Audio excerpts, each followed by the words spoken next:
Hello दोस्तों, आप सबका बहुत बहुत स्वागत है क्लास 12 केमिस्ट्री की इस लेटेस्ट वीडियो में। तो दोस्तों आज की जो वीडियो है, आज की वीडियो में हम क्लास 12 केमिस्ट्री के अंदर एक इम्पोर्टेंट समीकरण स्थापित करने वाले हैं, इम्पोर्टेंट समीकरण पढ़ने वाले हैं जिसका नाम है नैनस्ट समीकरण। जी हाँ दोस्तों, जो नैनस्ट समीकरण है, इस नैनस्ट समीकरण की स्थापना करने वाले हैं, इसको समझने वाले हैं क्या होता है, कैसे होता है। ठीक है, चलो तो मेरे भाई आपको बता देता हूँ, नैनस्ट नामक जो वैज्ञानिक थे, जो एक नैनस्ट नामक वैज्ञानिक थे,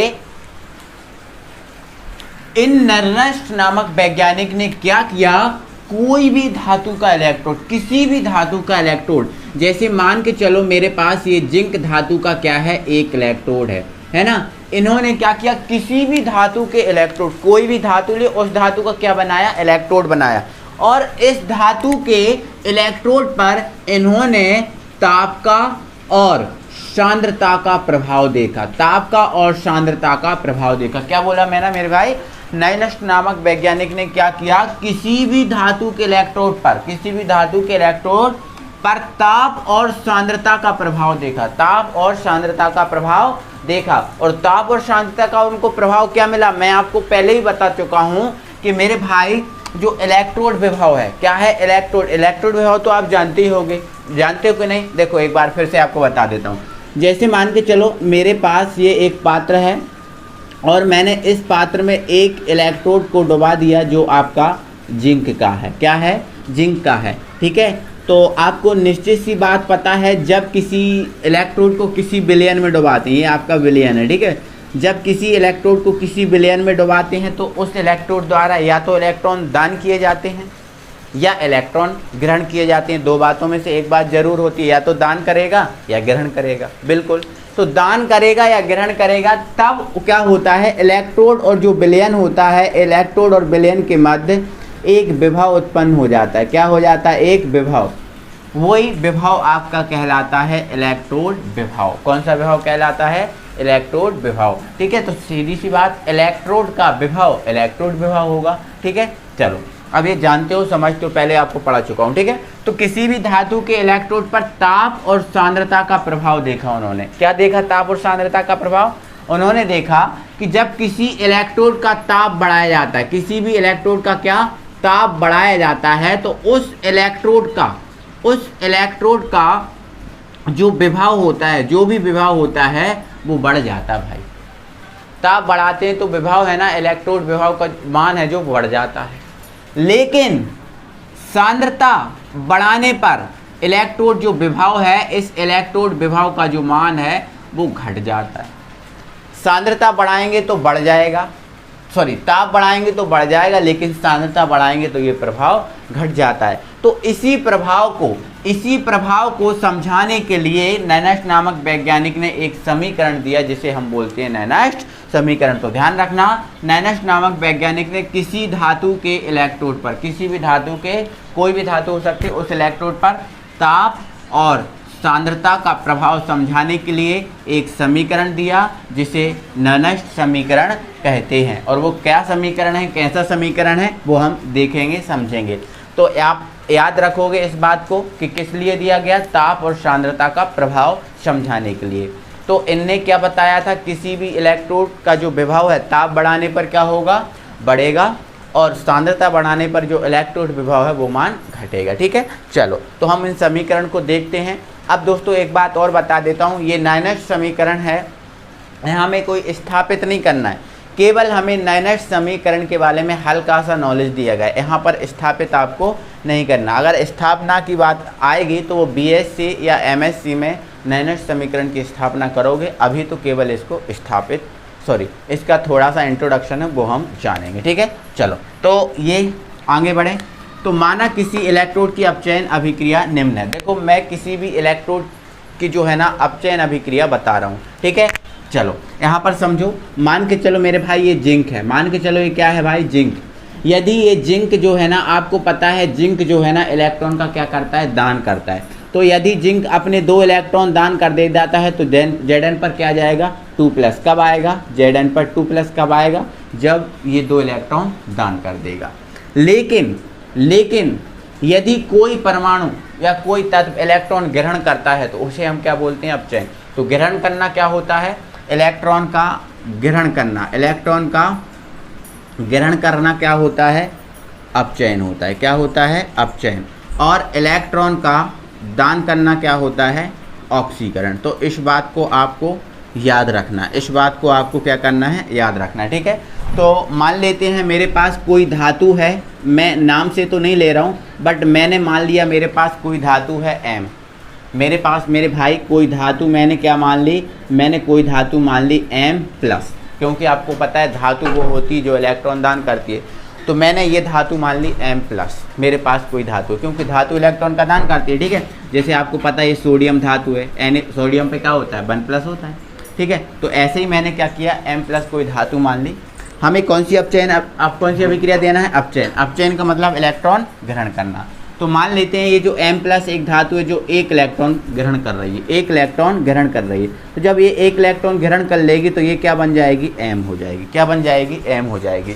मतलब अगर हम बात करें ये जो अभिक्रिया है वो कौन सी अभिक्रिया है, तो ये अपचयन अभिक्रिया होने के कारण ये कौन सी कौन सी अवस्था होगी, अपचयन अवस्था, अपचयन अवस्था। क्योंकि इलेक्ट्रॉन का ग्रहण करना क्या होता है, क्या होता है, अपचयन होता है। तो ये इलेक्ट्रॉन ग्रहण कर रही है तो ये कौन सी अभिक्रिया बनेगी, अपचयन। और अपचयन होने के कारण ये कौन सी अवस्था दिख रही है आपको, अपचयन अवस्था दिख रही है।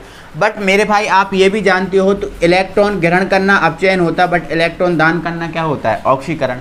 मतलब अपचयन के जस्ट अपोजिट क्या होता है, ऑक्सीकरण होता है। अगर हम यहाँ से यहाँ जाएं तो क्या हो रहा है, ऑक्सीकरण। लेकिन यही बात अगर हम यहाँ से यहाँ की ओर चले जाएं तो क्या होगा, ऑक्सीकरण होगा, ठीक है। क्योंकि ये M कोई धातु है, M कोई धातु है, और जब ये M धातु इलेक्ट्रॉन क्या कर देगी, दान कर देगी। क्या कर देगी, एक इलेक्ट्रॉन दान कर देगी, तो ये क्या बन जाएगी, M+। तो ये इसका उल्टा करेंगे तो क्या होगा, ऑक्सीकरण। तो ये कौन सी अवस्था है, ऑक्सीकरण अवस्था, ठीक है, ऑक्सीकरण अवस्था। तो आप एक बात यहाँ से याद रखो, अपचयन अवस्था में क्या बन रहा है, M। अपचयन अवस्था में क्या बन रहा है, M। और जब ऑक्सीकरण अवस्था हो रही है तो ऑक्सीकरण अवस्था में क्या बन रहा है, M+। क्या बन रहा है, M+। देखो अलग से मैंने इस अभिक्रिया को करके बताया। जैसे मेरे पास एक M धातु है, यदि M धातु अपना एक इलेक्ट्रॉन क्या कर दे, दान कर दे, तो ये क्या बन जाएगा, M+ बन जाएगा। तो ऑक्सीकरण से दान करना क्या होता है, ऑक्सीकरण, और ऑक्सीकरण से क्या बन रहा है, M+।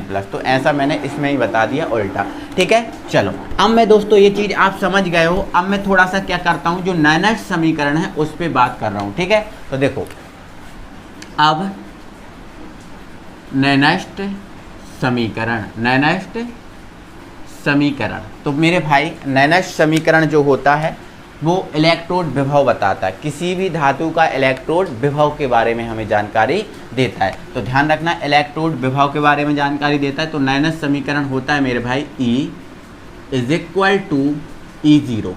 ध्यान रखना बिल्कुल भाई, E क्या होता है, E0। E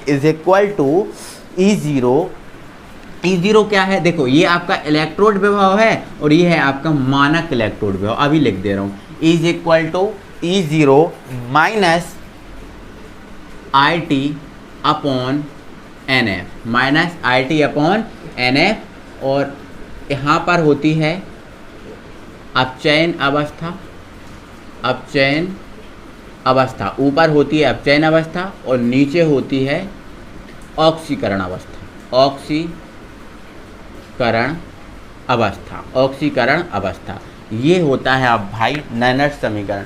ये आपको स्थापित नहीं करना, नहीं तो स्थापित करके मैं आपको बताया। यहाँ पर अभी ये डायरेक्ट है तो आप डायरेक्ट ही लिखोगे, डायरेक्ट ही मैं बताऊंगा। अब दोस्तों आपको थोड़ा सा याद रखना है, यहाँ पर जो E है वो क्या है, इलेक्ट्रोड विभव है। क्या है, इलेक्ट्रोड विभव, इलेक्ट्रोड विभव। यहाँ पर E0 क्या है, E0, तो ये E0 जो है वो है आपका मानक इलेक्ट्रोड विभव, मानक इलेक्ट्रोड विभव। बिल्कुल आप याद रखोगे। अब R जानते ही हो आप क्या है, तो R आपका क्या है, गैस नियतांक। क्या है भाई, गैस नियतांक। आपने 11th में पढ़ा था, गैस नियतांक है और इसका मान कितना होता है, 0.0821 है ना, लीटर ATM मूल इनवर्स, लीटर एटीएम मूल इनवर्स, ये जो आपका है वो क्या है, आपका गैस नियतांक जिसकी वैल्यू है लीटर एटीएम मूल इनवर्स। ठीक है, 0.0821 इसका मान होता है। टी क्या है भाई, तो टी है आपका परम ताप। टी आपका क्या है, परम ताप। क्या होता है मेरे भाई, टी क्या है, परम ताप। और इस परम ताप की वैल्यू भी आपको याद रखना मेरे भाई, ये होती है 298 केल्विन, लेकिन डिग्री सेल्सियस की बात करें तो 25 डिग्री सेल्सियस होती है। अब याद रखना परम ताप ये हो गया। ठीक है, अब एन क्या है, तो एन है मेरे भाई इलेक्ट्रॉन की संख्या, इलेक्ट्रॉन की संख्या। और बात करें एफ, तो एफ है आपका फैराडे नियतांक। कौन सा नियतांक, फैराडे नियतांक। थोड़ी सी मिस्टेक है मेरे भाई, मुझसे थोड़ी सी मिस्टेक हो चुकी है। वो मिस्टेक मेरे भाई आपकी ये है कि ये आपका आई टी अपॉन क्या है, एन एफ, I T upon N F, और यहाँ होता है एल एन। क्या होता है, एल एन। यहाँ पर एल एन जो होता है मैं आपको लिखना भूल गया, सॉरी इसके लिए। तो ये एल एन अपचयन अवस्था और ऑक्सीकरण अवस्था। तो ये फैराडे नियतांक होता है जिसका मान होता है 96,500 कूलम, 96,500 कूलम। इतना समझ गए। अब बात आती है एल एन। तो एल एन क्या है, तो एल एन मेरे भाई एक नियतांक है। एल एन जो है ना मेरे भाई वो क्या है, एक नियतांक है। और कौन सा नियतांक कहते हैं, इसे हम बोलते हैं साम्य स्थिरांक बोलते हैं। क्या बोलते हैं मेरे भाई, साम्य स्थिरांक। विशेष जो है ना ध्यान रखना, ठीक है, साम्य स्थिरांक। या फिर आप ऐसा लिखो कि हाँ चलो स्थिरांक लिख दो आप, ये स्थिरांक है, स्थिरांक है। और इस स्थिरांक का मान क्या होता है, देखो इस स्थिरांक का मान होता है 2.303, 2.303 होता है मेरे भाई। इसको याद रखना है, 2.303 log 10 इसका मान होता है। इसको हम बोलते हैं लॉगारिथम नियतांक। लॉगारिथम आपको पता है ना, लॉग होता है, तो ये आपका लॉगारिथम नियतांक या स्थिरांक है। ठीक है, लॉगारिथम नियतांक या क्या है, स्थिरांक है, जिसकी वैल्यू आपकी ये होती है। आई होप कि आप ये समझ गए होंगे। ठीक है, मैं जो भी चीज़ आपको बता रहा हूँ, जो भी चीज़ आपको समझा रहा हूँ, वो एक एक चीज़ आई होप आप सब समझ गए होंगे, किसी भी प्रकार से दिक्कत नहीं होगी। क्योंकि मेरे भाई स्थापित नहीं किया गया, इसके बारे में हल्का हल्का नॉलेज दिया गया है, तो वो मैं आपको बता रहा हूँ। ठीक है, चलो अब आपको क्या करना है दोस्तों, अब आपको क्या करना है, जो आपको वैल्यू दी हैं उन वैल्यूओं को आपको क्या करना है, पुट करना है। देखो ज़रा आप समझ लो, एक सेकेंड। देखो ये क्या है, ई आपका हो चुका है, ये रखो आप, ई हो गया। ये आपका क्या है, ई नॉट, ये रखो आप, ई नॉट। ठीक है, चलो ये आपका क्या है, आर टी रखो, कोई दिक्कत नहीं है। ये आपका क्या है, एन एफ। ओके, ये क्या है, एन एफ, सब के बारे में आपको पता है। एल एन का जो मान है वो रख दो आप। एल एन का मान क्या है, ये, तो ये आ गया आपका 2.303 और ये आपका आ गया log 10, log 10। अब अपचयन अवस्था में क्या बना, m, क्या बना, m। तो यहाँ पर log 10 है ये।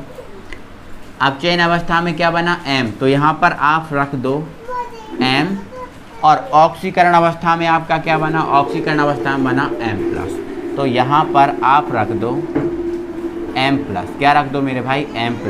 तो ये जो है ना आपका क्या बन गया, ये जो है ना आपका नैनस्ट समीकरण बन गया। बस एक स्टेप और आप देख लो, ये जो है ना 2.303, इसको आगे ले जाओ, ये E बराबर ई नॉट, E बराबर ई नॉट, इसको अंदर मल्टीप्लाई कर दो, -2.303 आई टी को आपने पीछे लिख दिया, upon N F, upon N F. और ये आपका log 10 रहा, और ये रहा आपका m, और ये रहा आपका m+। तो ये फाइनली मेरे भाई नैनस्ट समीकरण जो है वो आपके सामने है। तो ये आपका दोस्तों नैनस्ट समीकरण जो आपको दिख रहा है, यही आपका नैनस्ट समीकरण है। और इतना ही आपको एग्ज़ाम में लिखना होता है। ये जो आपको दिख रहा है ना, इतना ही आपको एग्ज़ाम में लिखना होता है। अगर नैनस्ट समीकरण आया तो जितना भी दिख रहा है ये पूरा टोटल आप कंप्लीट एग्ज़ाम में लिखो। पहले तो आप ये लिखो और फिर ये लिखो, ठीक है। तो नैनस्ट समीकरण आपको क्यों दिया गया पता, इलेक्ट्रोड विभव पर ताप और सांद्रता का प्रभाव समझाने के लिए। ये जो मैंने अपचयन अभिक्रिया बताया, मैंने एक एक करके एक एक स्टेप समझाया, ठीक है, सब कुछ एक एक चीज़ समझाई है। आई होप आप समझ गए होंगे, कोई दिक्कत नहीं। अब बात आती है दोस्तों नैनस्ट समीकरण के उपयोग की, कि नैनस्ट समीकरण का उपयोग कहाँ हम कर सकते हैं।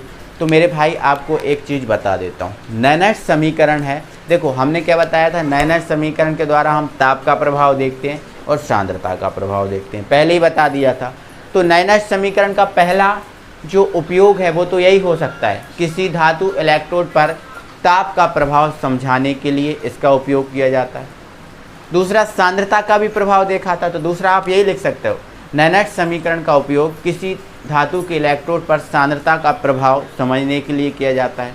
2 हो गया।